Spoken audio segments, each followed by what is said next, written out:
Hello everyone, Jeff here for Respawn Studios, back with episode 4 of my Diary of Achievement Whore. I hope you like that new intro that I had Matt make for me, so hope you like that. But I'm going to get right into it, because I think this might be my favorite episode I'm ever going to do. It's about one of my near and dear aspects of achievement whoring, and that is how to still have fun, why, and how to not get caught up in losing the fun factor of games or getting too serious about a number. So I'm going to talk about different aspects of that, how it can become bad, and how to then get over that, how to still enjoy your experience, different things you could do. And I'm also going to talk about some underappreciated games to potentially get into for achievements and to help with some of the tips I'm going to discuss. Alright, so let's get right into it. Some of the clips in the background we're going to talk about, but here early on I have one of the funny things that come up in the horror action game Resident Evil. You can play with the playground equipment. So that's kind of the point of my video. You might be playing these intense experiences, and you might then transfer that to, I'm going to be so serious about going for achievements. It's really important. No, it's video games. Still have fun, no matter what the experience is.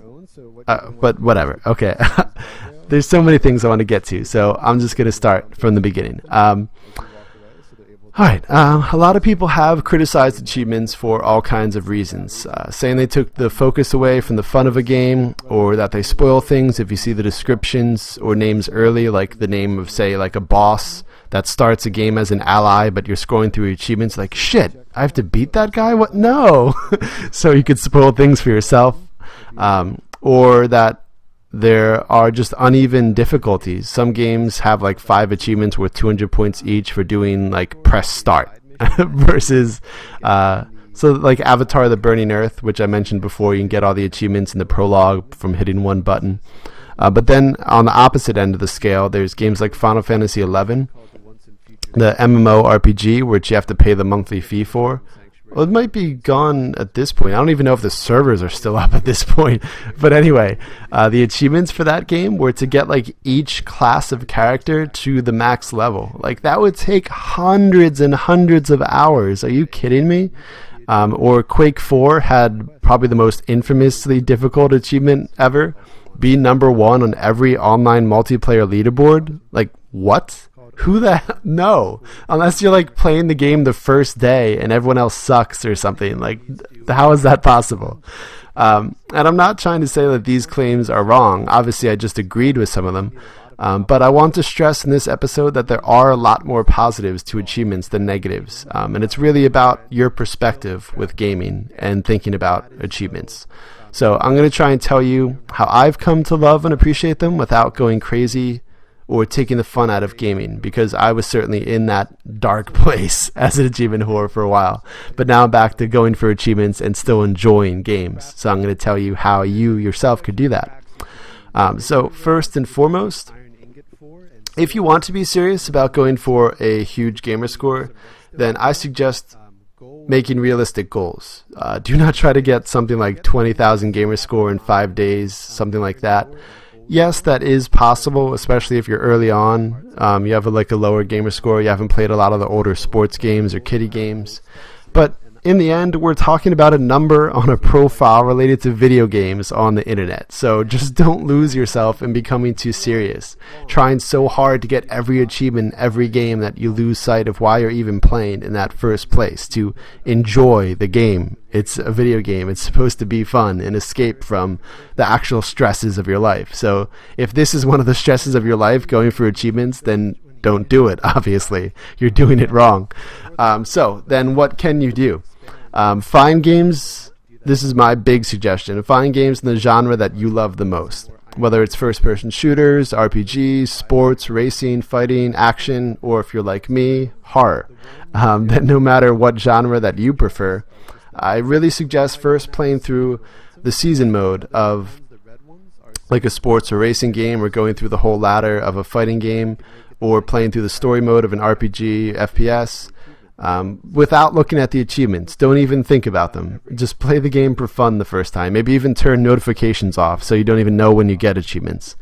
And then when you finish the game, you might find you have a couple hundred gamer score already, most likely. And then you could then go through that achievement list. If you enjoyed the game that first time, all right, now maybe you want to go for the other things, no matter what they are. Or if you hated the game, you might be like, whoa, God, I'm not going for every collectible. This was the worst experience ever. All right, then don't. Just move on. Don't feel you're like locked in. Oh, I need 1,000 gamer score in every game. I know there are some really hardcore completionists out there that need every achievement every game, but I'm definitely not one of them, and I do not suggest that. I don't think there's anything wrong with that, but again, there's some games that just aren't good. So why go for every achievement just for the sake of saying, oh, I have everything? If you're not going to enjoy it, then don't do it. Now to get on to some of the clips I have. This is related to that suggestion about finding games you enjoy. So I'm going to talk about some of my favorites that are kind of overlooked games for the most part. And I'm not saying, all right, just try these games. They're going to be ones you love. You're probably going to find your own set. And you do that by branching out. First, start with the genres that you love, playing different games. Maybe get all the cheapest ones at GameStop or through Amazon that way.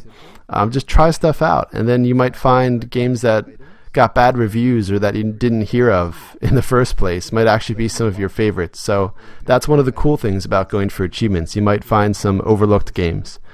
So, to quickly talk about the clips I have going, right now, I'm sorry, I'm like burping, trying to hold it back.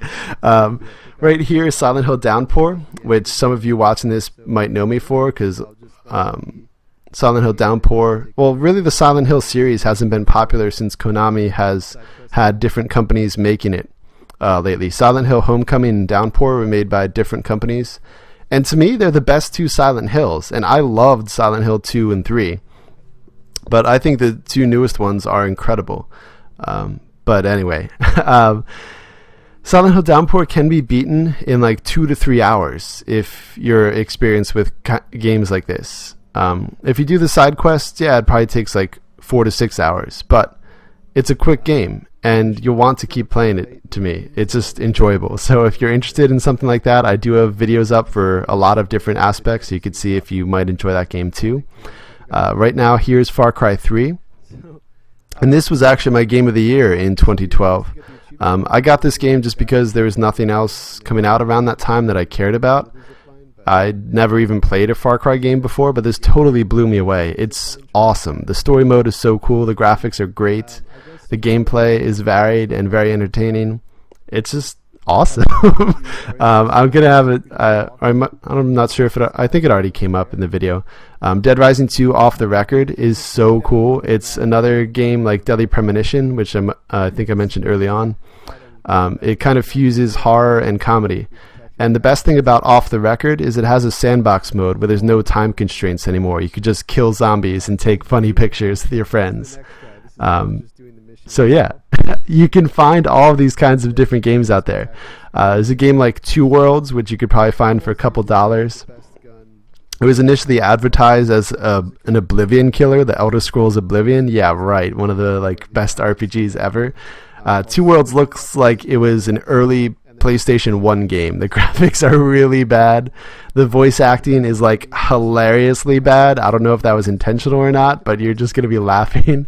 But that's kind of the charm of the game. It's like so dumb that it's just fun to play, to see what these crazy characters are going to say next. It's so ridiculous. So yeah, that's just kind of my big takeaway for this video. It's achievements. It's the internet. Yeah, you could get, oh, I need to get my number up. No, it's about fun. You can get lost like I did for a while. Oh, I have to get so much gamer score. I have to pass my friends. It's a contest with my friends list or some leaderboard on a website. No, you're going to lose the enjoyment if you do that. Don't focus on that. Focus on, again, this is my like maybe roadmap for how to still enjoy games. Start with, if you're trying to still get a high gamer score but have fun, start first with other games in the genres that you prefer. Then just maybe go for cheap games, or check out some of the achievement hunting websites. that likely have lists of games that are easy. So there's all of these different things that you could do to set realistic goals, all kinds of different things to make sure that the experience is still going to be fun. And at the end of the day, that's why we play games. So I hope you enjoy my little message. I hope you learned some things. And thank you very much for watching. I should be back with the next episode within a week or two. If you want to suggest any topics, I do have a couple of my own, but feel free to leave anything in the comments. All right, thank you for watching.